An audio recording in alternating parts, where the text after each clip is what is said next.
I am absolutely thrilled to guide you through this one today, because honestly, we're looking at a concept that will literally change how you view your own body. I want you to picture something with me for a second.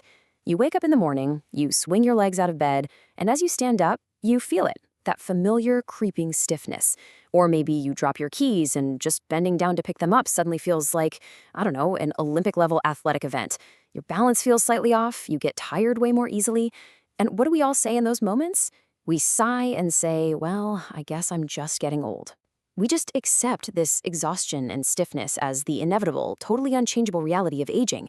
But what if we've got the story entirely wrong? Okay, let's dive into this because I really want you to consider a completely different perspective. Is it just aging that's changing how your body feels, or is it something else entirely? Think back to how you lived 10 or even 20 years ago. You probably didn't even call it exercise back then. You just walked more. You bent down, you twisted around, you sat on the floor, you played, you took the stairs, you were simply living. So what actually changed? Well, consider these disappearing movements. Slowly, and almost completely without us even noticing, our lives transformed. Families grew, work got way busier, and stress kind of just became our normal baseline. Many of us ended up spending years sitting behind a desk or prioritizing taking care of everyone else over ourselves. And as those adult responsibilities took over, these natural everyday movements just vanished from our routines. We stopped squatting, we stopped reaching for things, we stopped twisting and balancing. And critically, this is a big one, we stopped getting down on the floor. Then, one random day, we try to move the way we used to. We go to sit on the floor or we lunge for a dropped item, and our body just locks up. It screams at us. Your body is essentially saying, excuse me, we don't do that anymore. You see, the body is an incredible machine that adapts perfectly to what we repeatedly ask it to do. But here's the catch. It also adapts to what we stop asking it to do. We mistakenly slap the label of aging onto this stiffness, but what we're actually looking at is years of movement that we simply stopped practicing. To really hammer this home, we need a bit of a paradigm shift. So let's jump into section 1, the piano analogy, and rethink body decay. Let's look at this scenario. Imagine someone who played the piano beautifully for years. Then, life happens. They close the piano lid and literally don't touch the keys for a solid 10 years. One day, they finally sit back down in front of the instrument and they try to play a song that used to feel completely effortless. What happens? Their fingers feel terribly slow. The movements are clumsy and awkward. They struggle. And this brilliantly illustrates our core problem. Think about it. Would that pianist look at their clumsy hands and immediately say, wow, my fingers are getting old? Absolutely not. That would be absurd. They would look at their hands and simply say, I haven't practiced. So why on earth don't we give our own bodies that exact same grace and understanding? If you stop balancing, well, balance becomes hard. If you stop rotating, your body just forgets how to rotate. So the crucial point is this core definition. Your body isn't just getting older, it is getting under-practiced. Now, to be clear, aging is real. The body absolutely does change with age. But aging is not the only factor affecting how you move. Your habits, your daily activity, your environment, these dictate the movements you ask your body to perform. What we stop practicing simply becomes harder to access. But here is where we usually go wrong trying to fix it. Let's move to section 2, the trap, and why motivation just isn't enough. We see this exact comparison everywhere. On one side, we have the extreme 30-day challenge. You join a gym, you swear you're going to walk 10,000 steps a day, you find some intense online boot camp. For a few days, your motivation is sky high. But then, real life happens. Work gets busy, you get tired, you miss a workout, then you miss another. Eventually, you stop altogether, and you're left drowning in guilt, concluding that you just lack discipline. But what if discipline was never the problem? You don't need another extreme punishing challenge.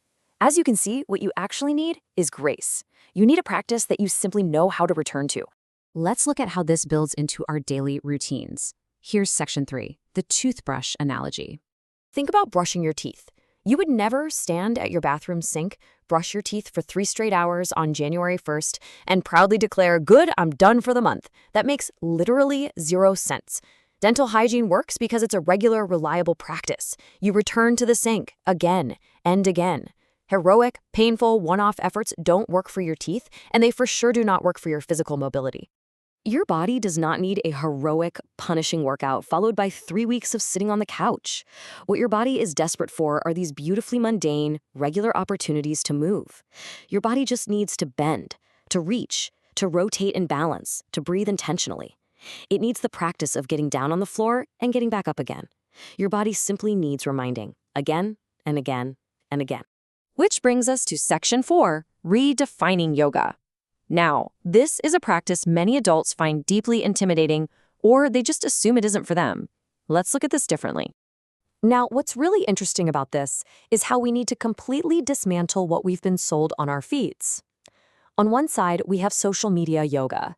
People think yoga is exclusively about extreme flexibility, touching your toes, doing the splits, standing on your head in a pristine studio for the perfect photo. It's all about performance. But on the other side, we have brave yoga. Here, yoga isn't about performing at all. It is simply the practice of returning to basic human movement. You practice getting closer to the floor and standing back up, not because you need to become some enlightened yogi, but simply because you want to keep using your own body. This is exactly why the Brave Flow was created. It's the signature movement practice of Brave Yoga, and it's not built around achieving perfect poses. It combines breath, mobility, balance, and strength. But the ultimate goal, the absolute most important skill in this entire movement philosophy, it is not perfect consistency. It is the act of returning. If you miss a class, return. If you have a chaotic, busy week, return. If you lose your motivation and stop for a whole month, you just return. So how do we make this real for you? Let's move to our final section, your next 7 days. Because understanding movement is fundamentally not the same thing as actually practicing it. I want you to look ahead for a second and imagine yourself a decade from today. Today, you might be feeling stiff and tired. But what about in 5 years? Do you want to travel the world and be able to easily carry your own luggage? What about in 10 years? Do you want to easily get down on the floor to play with your kids or grandkids? And, more importantly, stand back up completely independently? Do you want to move without constantly being afraid of pulling a muscle or losing your balance? Look, these abilities don't magically appear on the morning you suddenly need them. You have to practice them. The body you inhabit 10 years from now is being actively shaped by how you use it today. So, we want to ground these big, lofty goals into something you can actually do right now. No excuses, no complex long-term programs, just 1,500 pesos. That is the cost of the first 7 days offer at Brave Yoga. It's designed to be the simplest, most accessible way to just begin. Notice how this setup removes pretty much every barrier. For that 1,500 pesos, you get a full 7-day experience. You get unlimited access to studio classes. You can try the Brave Flow, Yin Yoga, Dynamic Flow, or Gentle Flow. But they also know that life gets incredibly busy. So this isn't just about dragging yourself to a studio. You also get 4 recorded home practices. Studio when you can, home when you need to. If you aren't flexible, well, that's exactly why you practice. If you are a total beginner, this is literally the place to begin. I want you to forget the pressure of forever. You don't need to promise yourself that you're going to practice yoga for the rest of your life. That's way too heavy. We are stripping all of that away. You only need to answer this one low-stakes question. Will I practice for the next 7 days? That's it. Just 7 days to see what it feels like to start returning. I want to leave you with this final, powerful thought. Maybe your body isn't asking you to become younger. Maybe it's asking you to use it again. Your body is an absolute marvel. It has carried you this far through all the stress, the sitting, the endless responsibilities. It's not just getting older, it has just been under-practiced. It is time to stop punishing yourself with extreme challenges. So if your body has been patiently waiting for you to simply return, what are you going to ask it to do tomorrow?